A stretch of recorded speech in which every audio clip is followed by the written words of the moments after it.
Bom, se o nosso programa é uma ponte do Éden até o Getsemane, então, obviamente, hoje a nossa ênfase vai ser no Jardim do Éden. Para colocarmos a ênfase no Jardim do Éden, primeiro nós precisamos entender o que era esse Jardim do Éden, então. A Jaque já leu para nós aqui, e a primeira menção que nós temos, então, é que esse jardim é o Jardim do Éden. Mas, na verdade, ele não é bem o Jardim do Éden, porque, na verdade, a palavra Éden, ela vem da mesma raiz da palavra Adam, que é o Adão. Adão significa tirado da terra. Éden significa na terra. Então, Gênesis vai dizer que aquele jardim era o jardim na terra. O primeiro nome mais específico que nós vamos ter a esse jardim é em Gênesis capítulo 13, versículo 10, quando fala que Ló olhou todo o vale do Jordão e aquele parecia como o jardim do Senhor. Esse é o real nome desse jardim. Nós chamamos ele de o jardim na terra, porque ele estava na terra, Deus havia criado a terra e estabelece o jardim na terra, então nós normalmente chamamos esse jardim de Jardim do Éden.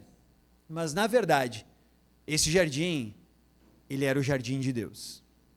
Ele era simplesmente o lugar mais magnífico, tanto que o relato da criação separa um momento bem especial para mostrar o que era a beleza e a magnitude desse jardim. Fala que ele foi colocado na terra, e lá então Deus estabelece um jardim, e se você parar um pouquinho para pensar, a palavra jardim talvez você tenha na sua casa, ou você conheça alguém que tem um jardim, e esse jardim o que ele é? Eu cresci numa casa que sempre foi muito arborizada. Meu pai e minha mãe sempre gostaram de plantas, meu avô também, então o jardim era sempre bem podado, bem cuidado, bem regado, né? Você cuida dos lugares onde você coloca as flores, para que quando elas brotem e façam realmente as flores, elas apareçam, elas fiquem bonitas, elas se destaquem. Então essa é a ideia que Deus teve quando Ele coloca um jardim na terra. Era um lugar magnífico. Nele havia todas as condições para a vida prosperar. Gênesis 2 diz que tinha água e tudo o que Deus havia feito, Ele havia colocado naquele jardim. Então tinha água, ao mesmo tempo era um abrigo para animais, era um lugar para plantas, era um lugar onde Deus colocou a humanidade, representada por Adão e Eva, e ali essa humanidade tinha todos os alimentos que fossem necessários. Ali eles tinham também um clima muito favorável, eles podiam sobreviver ali de forma tranquila, e eles, mais do que isso, desfrutavam de relações saudáveis. A primeira relação que Adão e Eva tinham era com o próprio Deus, e não tem melhor relação para nós termos do que com o próprio Deus. E a segunda, eles se relacionavam entre eles. Mas a parte melhor é que eles se relacionavam entre eles de uma forma que o pecado não estava ainda presente. Então esse lugar ele era maravilhoso. Nada havia no jardim que faltasse ao ser humano. Tudo lhe era permitido, tudo lhe era colocado adiante, e o homem então, nesse lugar perfeito, começa a desenvolver a história. Adão e Eva estão ali, e eles estão agora livres para exercer tudo aquilo que eles poderiam. Agora, ninguém é livre se não pode escolher. Acho que nisso você concorda comigo. Se eu pegar um cachorro, colocá-lo em um canil, colocar para ele água e comida, ele não é livre. Por quê? Porque ele não pode escolher sair. Ou ele só sai se eu abro a porta, e eu determino o tempo que ele vai estar fora e coloco ele de novo lá. Então ele não é livre. O fato de meu cachorro não usar uma corrente no pescoço, mas ficar em um canil, mostra que ele não tem liberdade. Mas no Éden, Deus dava toda a liberdade. E Deus havia estabelecido uma regra, da qual eles poderiam escolher viver por si mesmos. Havia uma árvore específica, e não era uma macieira, né? Não era uma macieira. Pode comer maçã, não tem problema. Mas a Bíblia fala no seu texto original que era a árvore, o fruto da árvore do conhecimento do bem e do mal. Neste fruto, eles não poderiam comer. Deste fruto, eles deveriam se abster. Mas eles não estavam impedidos, porque a partir do momento que eles provassem deste fruto, eles teriam escolhido não mais estar no jardim de Deus, sob a regra e autoridade de Deus, mas escolheriam o seu destino por si mesmos.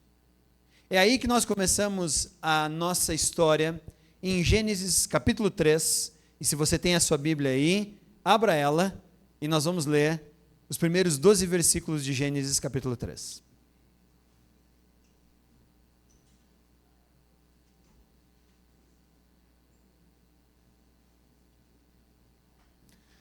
Todo mundo abriu? Então, Gênesis capítulo 3, lembrando da história que nós contamos então, começa assim dizendo, ora, a serpente era o mais astuto de todos os animais selvagens que o Senhor Deus tinha feito.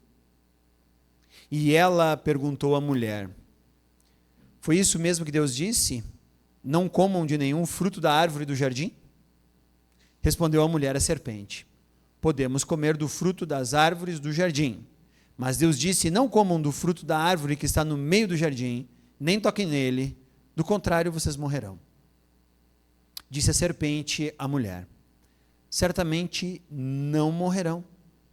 Deus sabe que no dia em que dele comerem, os seus olhos se abrirão, e vocês, como Deus, serão conhecedores do bem e do mal. Quando a mulher viu que a árvore parecia agradável ao paladar, era atraente aos olhos, e além disso, desejável para dela se obter discernimento, tomou do seu fruto, comeu e deu ao seu marido, que comeu também. Os olhos dos dois se abriram e perceberam que estavam nus. Então juntaram folhas de figueira para cobrir-se. Ouvindo o homem e sua mulher os passos do Senhor Deus, que andava pelo jardim, quando soprava a brisa do dia, esconderam-se da presença do Senhor Deus entre as árvores do jardim. Mas o Senhor Deus chamou o homem perguntando, onde está você? E ele respondeu, ouvi teus passos do jardim, fiquei com medo, porque estava nu, e por isso me escondi. Deus perguntou, quem disse que você estava nu? Você comeu do fruto da árvore do qual eu proibi de comer? Vamos segurar aí essa história, e aqui agora nós temos que entender tudo o que está acontecendo. O relato fala que havia um ser que Deus havia criado, e esse ser ele é identificado com a serpente.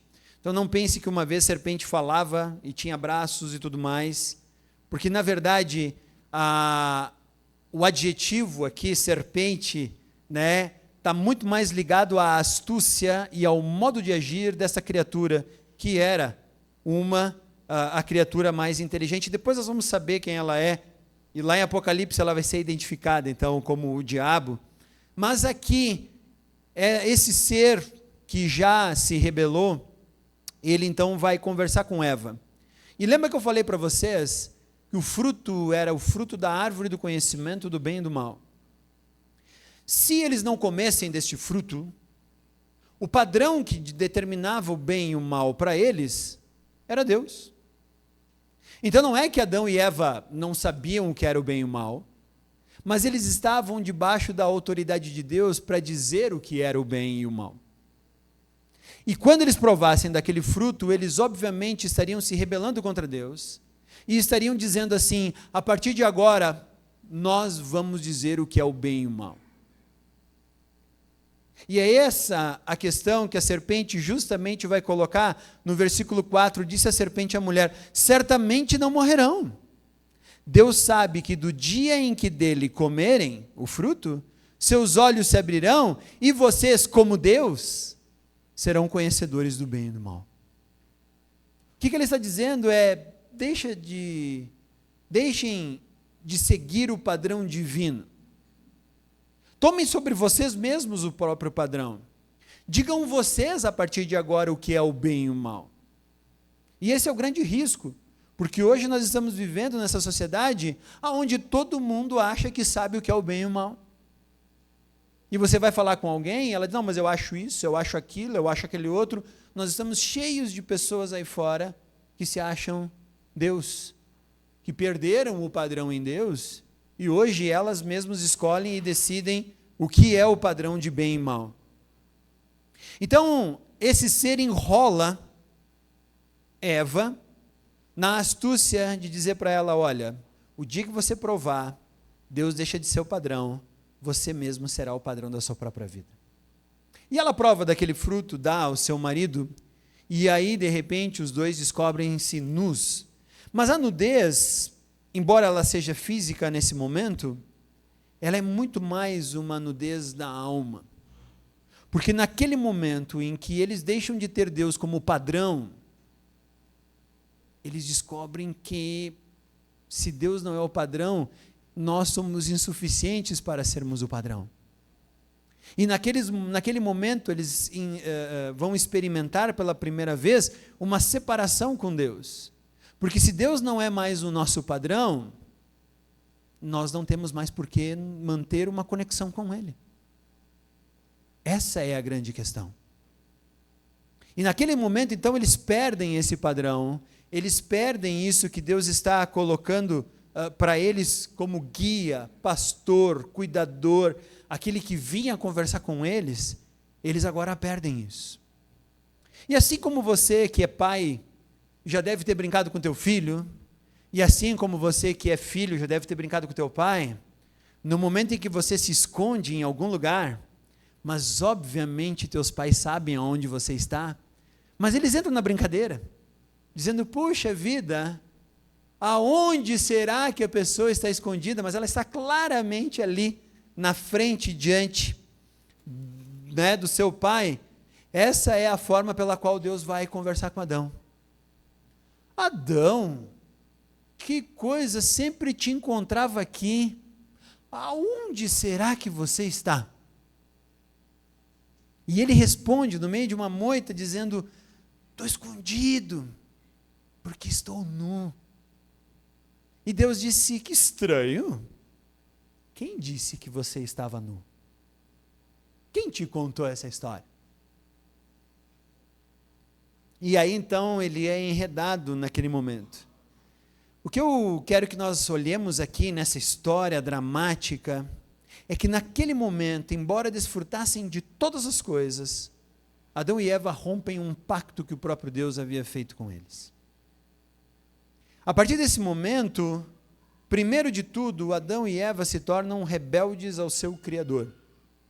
E é isso que a Bíblia chama de pecado. Pecado não é eu mentir. Pecado não é eu ser viciado. Pecado não é eu sair daqui e xingar alguém ali fora. Pecado não é eu bater em alguém e ser uma pessoa violenta. Na verdade, essas são apenas consequências do pecado que já está ali no meu coração. Então é claro que nós podemos chamar que bater, brigar, enfim, né? Adulterar é pecado, mas na verdade é só o fruto do pecado. Porque o pecado ele está mais profundamente arraizado dentro do nosso coração. Então, eles se tornam naquele momento rebeldes. E a partir desse momento, o seu pensamento, a sua consciência, a sua vontade e as suas emoções estão todas corrompidas por essa experiência de pecado que eles agora estão tendo por causa da rebeldia a Deus. É tão grave a coisa que o relacionamento mais profundo humano que eles tinham era um com o outro. E é legal quando você olha a criação do homem e Deus vai lá, coloca o homem em um sono, traz a Eva, ele acorda, ele diz, nossa, essa sim, né? É aquele meme do WhatsApp com o coraçãozinho nos olhos. Essa sim é osso dos meus ossos, carne da minha carne. Essa sim, Deus, agora tu acertou.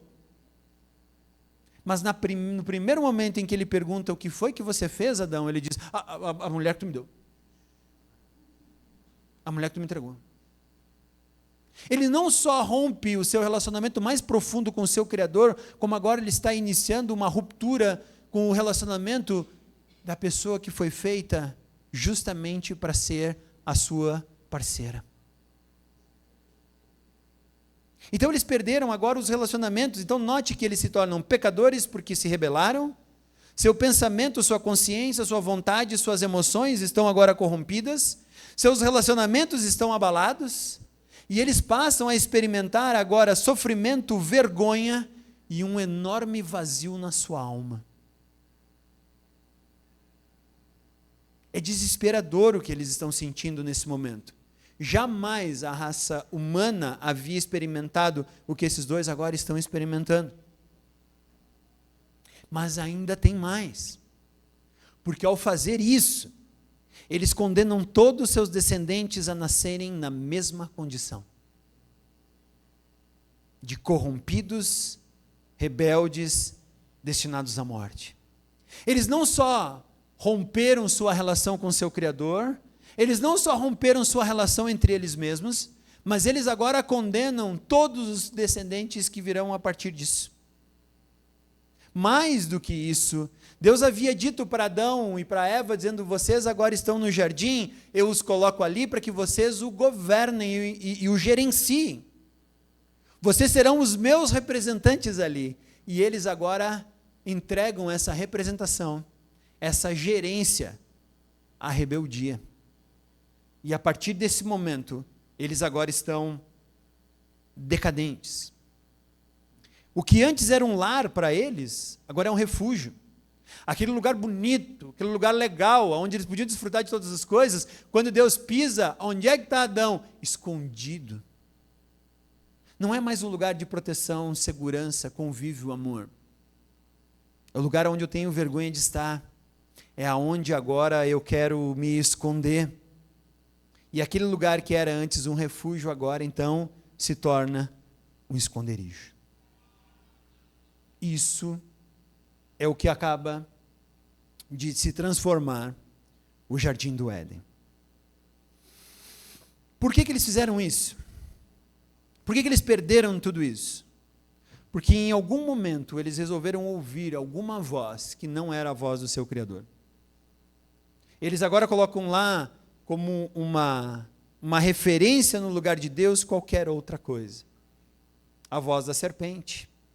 E Paulo ainda vai dizer que vai ser pior ainda, o homem vai se curvar a tudo quanto é coisa feita, tudo quanto é coisa criada, ele vai erguer imagens e se curvar aquilo, enquanto na verdade eles são indesculpáveis, porque eles não reconheceram o seu Criador. Tudo aquilo que nós cantamos aqui, eles deixaram de participar. Aonde deveria existir amor, gratidão, respeito e temor, agora existe apenas dúvida e rebeldia. A partir desse ponto, a existência humana agora se torna cada vez mais decadente e alienada. Como é que nós podemos ver isso? Lendo todo o resto do Antigo Testamento. Todo o resto do Antigo Testamento, na verdade, é uma amostragem do desenrolar da sociedade humana, incapaz de construir uma sociedade boa, justa, honesta, baseada em caráter e amor, como era o Jardim do Éden.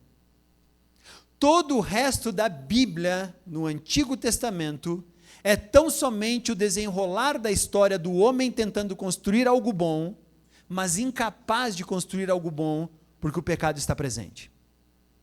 E já em Gênesis 11, nós vamos ter a primeira tentativa humana de construir alguma coisa, que é Babel. E Deus disse que Babel não seria o lugar onde a sua justiça existiria. Depois disso, nós somos levados ao Egito, onde o povo de Israel está escravizado. E nós vemos que aquela sociedade, na verdade, é má. E o faraó, como a promessa da serpente para Adão e Eva, ele acha que ele decide o que é o bem e o mal. E o que ele está fazendo? Jogando bebês num rio para que morram. Esse é o padrão de bem e mal que o ser humano tinha. E Deus diz: não, não é bom. E aí nós somos então imediatamente transportados para Canaã, para onde Israel é retirado do Egito e vai até a terra de Canaã. E lá em Canaã o que nós vemos é uma sociedade tão corrupta quanto o Egito. E depois disso nós somos levados no Antigo Testamento, aonde Israel conquista Canaã, estabelece ali o seu próprio país. Agora sim, Deus deu a lei a esse povo, agora tudo vai dar certo, esse povo vai ser colocado ali e vai conseguir montar uma sociedade justa, honesta, boa, baseada no caráter, que vai funcionar por amor. E nós vamos vendo a decadência de Israel e a sua incapacidade de conseguir estabelecer algo parecido com o Éden. Ao ponto de que as suas duas nações, essa nação de Israel, ela entra em uma guerra civil e ela acaba se tornando duas nações. E existe dois povos, Israel no norte e Judá no sul, daquele povo que Deus tirou do Egito. E tu diz, não, mas Judá conseguiu ficar legalzinha, né? E nós vamos ver que não. Judá também se corrompe tanto quanto a sua irmã Israel. E aí nós vamos ver que tem um outro povo chamado Assíria, que vem e é tão perverso quanto os egípcios ou qualquer outro povo. E aí nós temos a Babilônia, e a gente pensa, não, a Babilônia agora foi legal, e a Babilônia vem e domina e explora os outros povos tanto quanto qualquer outro. E aí vem o Império Persa que domina a Babilônia, e aí a gente pensa, não, os persas agora são legal, até diz que tem um tal de Ciro lá, que era um... E nós vamos ver que a Pérsia é tão má quanto qualquer outro povo. E quando Jesus nasce, a referência de povo que nós temos é o Império Romano. E o Império Romano continua tão corrupto quanto qualquer outro império da história. Todo o desenrolar do Antigo Testamento é tão somente a amostragem de Deus, mostrando a completa falha humana em tentar estabelecer, pelo seu próprio padrão, uma sociedade boa, justa e agradável. Quando o ser humano perde o padrão divino, ele se torna incapaz de promover o bem aonde está. Qualquer governante que tenha existido em todo o Antigo Testamento, ele é tão somente o referencial enganoso, tal qual a serpente. Por isso que profetas vão comparar o rei de Tiro e outros reis com a própria serpente. Porque eles são usurpadores de um poder que na verdade deveria estar na mão de Deus. Nós hoje vivemos em uma sociedade, a gente admira a economia que nós temos. Nós admiramos a tecnologia que nós conseguimos desenvolver. Nós admiramos o desenvolvimento da nossa sociedade. Nós admiramos a longevidade. Estamos aí com pessoas que estão passando dos 100 anos, isso é magnífico. Estamos aí agora com um belo padrão de beleza, onde as pessoas, se equiparam a algum tipo de padrão físico. Nós temos uma cultura que é invejável, nós temos livros, nós temos poesia, nós temos teatro, nós temos cinema. Mas se você parar para notar, na verdade, a nossa sociedade ela está em um declínio moral vertiginoso. Por quê? Porque nós ainda somos incapazes, assim como o Antigo Testamento nos mostrou. Nós vivemos em uma sociedade que nos força ao pluralismo, a um monte de coisa, mas na verdade estamos caminhando de forma larga para uma convulsão social. E os rumores de guerra que escutamos por aí são só evidências dessa verdade. As nossas paixões estão nos levando cada vez mais num caminho de violência e caos social. Nós somos capazes de matar alguém porque torce para um time que não é o nosso. Nós somos capazes de começar uma guerra porque alguém transpôs uma barreira, uma fronteira, ou algo que não está ali, e nós iniciamos uma guerra. E nós matamos para adquirir os bens que o outro tem. E aí surgem os latrocínios, as mortes, os assassinatos. Tudo isso porque nós perdemos a moeda referencial. Imagina você agora, nesse momento, se o real desaparecesse. Desapareceu o real. Não tem mais. E aí você vai querer comprar esse microfone da minha mão. Quanto vale esse microfone? Ou tudo. Porque não tem um referencial. Ele não me disse se vale R$50, R$100, R$200, eu não sei. Assim caminha a nossa humanidade, quando eu tiro o padrão de Deus, posso tudo, posso qualquer coisa, me torno o padrão de todas as coisas. Essa é a sociedade que vivemos aí. Toda a história humana, então, é uma amostra das falhas que nós tivemos depois do Éden em criar justiça, paz e união. O que o Éden nos ensina? O que essa história nos ensina? Primeiro, que o mundo que você e eu vivemos não é mais o de Gênesis 1 e 2. Nós não vivemos mais em Gênesis 1 e 2. Nós perdemos o privilégio de existirmos no jardim de Deus, no jardim do Éden. A rebelião que se iniciou naquele jardim, ela não terminou, ela continua até hoje. Ainda hoje, a humanidade está lutando contra a sua rebeldia a Deus. Outra coisa que nós podemos aprender com o jardim do Éden é que o poder sedutor que iniciou toda essa rebelião ainda está presente. Ele ainda está ali, cochichando no nosso ouvido, nos incentivando, nos mandando fazer coisas. Número 4 é que não há poder humano que não seja um engano. Tampouco não há um governo humano que seja capaz de resolver a nossa questão. Então, nós ficarmos aqui substituindo líderes e líderes e líderes, achando que um dia isso aqui vai melhorar, quando nós acharmos o líder correto, é uma ilusão. Porque a sociedade tem tentado isso desde o Éden. Quinto, a questão principal, ela não repousa nas coisas materiais. A principal batalha é travada na nossa mente e no nosso coração. Não importa o que vamos adquirir, não importa o que vamos colocar no lugar de Deus, não importa o quanto nós vamos lutar para alcançar essas coisas, vai ser impossível nós substituirmos e colocarmos Deus lá. Então, no fundo, toda a humanidade que perdeu Deus como referência, que creu naquela mensagem enganosa daquela serpente, e agora perdeu a referência, nós estamos iguaizinhos. E aí vem a pergunta, mas há alguma esperança? E sim, há uma esperança. Gênesis capítulo 3, versículo 15, Deus está falando com Eva, está dando para Eva as consequências da sua rebelião, e ele fala assim: porém inimizade entre você e a mulher, entre a sua descendência e o seu descendente, e o descendente dela, desculpem, este ferirá a sua cabeça, e você lhe ferirá o calcanhar. Então Eva e a serpente agora são inimigas, até o dia em que Deus traria um descendente de Eva, que seria capaz de pisar a cabeça da serpente, e a serpente lhe feriria o calcanhar.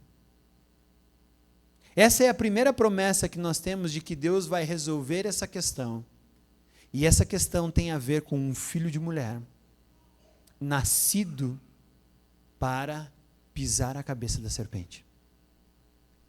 Mas Deus não deixa apenas essa promessa.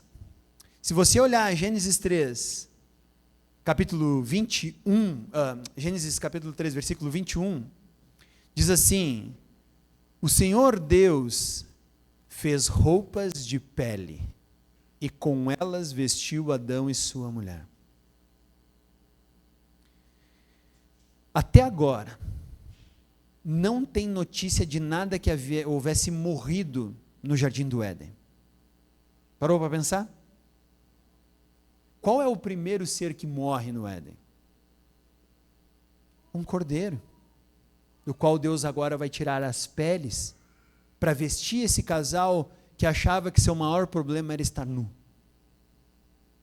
Deus está providenciando, por meio de um cordeiro morto lá no Éden, a cobertura daquilo que trazia vergonha à humanidade. Gênesis 3,15 e Gênesis 3,21 são as grandes referências que nós temos, que Deus vai colocar um plano em ação, que aquilo que aconteceu no Éden não vai ficar definitivo. Deus vai trazer esse jogo a uma virada. E ele dá essas dicas. Um descendente de mulher que cobriria tudo aquilo que Adão e Eva estavam passando. A continuação dessa história nós vamos ver amanhã.